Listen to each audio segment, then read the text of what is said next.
Hi, my name is Paula Dickerson-Ford, and I would like to present to you my final for HSCO Studies in Interpersonal Communication at Liberty University.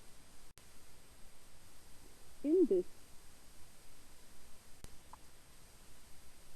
presentation, I would like first to define interpersonal communication, explain briefly about my particular blend, exhibit the overarching dilemma, assessing my dilemma, the resolution of my dilemma, aka enlarging the conversation. Stewart, in his 11th edition of Bridges Not Walls, explains this interpersonal communication as thus: the continuous, complex collaboration process of verbal and nonverbal meaning making. He suggests these 6 parts.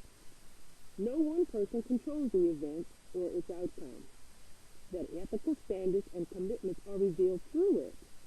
And that interpersonal communication is affected by culture. One's identity is always exhibited through it. And most influential communication events are often the most common.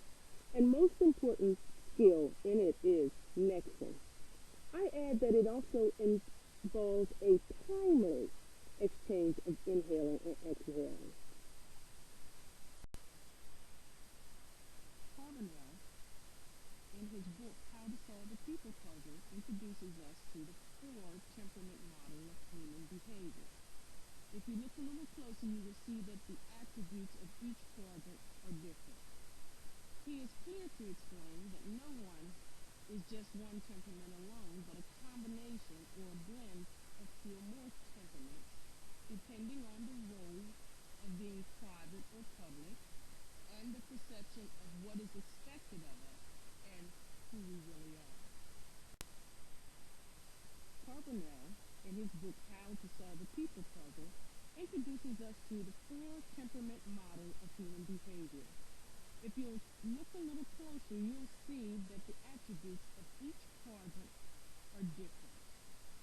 He is clear to explain that no one has just one temperament alone, but a combination or blend of 2 or more temperaments depending on the role of being private or public, the perception of what is expected of us, and who we really are. So let's take a minute and review how I measure that. Next slide. Let's take a look at my specific blend. Paula is a CSD blend. That's who I really am. I am competent, loyal, and submissive.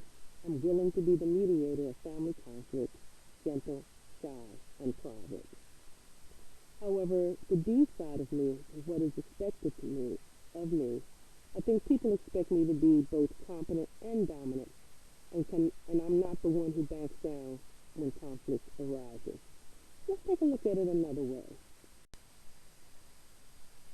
In this slide, you can see the breakdown of how my temperaments are exhibited in my private CSD blend and my public world D blend, as viewed by others, and how I actually feel when I am in public. While there are cohesions in my competency and performance, the divide comes in the interactions with small personal groups versus larger groups. This presents an interpersonal communication dilemma. Next slide. Why is this an interpersonal communication dilemma? Because when I looked at myself, I found that I was an out-of-control D type. These are the same qualities that make me a project finisher, but fail me as a group leader. Inadequate or distorted interpersonal relationships have a negative effect on physical and personal health of all that are involved, and do not lend to being an empathetic and working relationship or service-oriented, and it does not produce a concerted effort on all involved.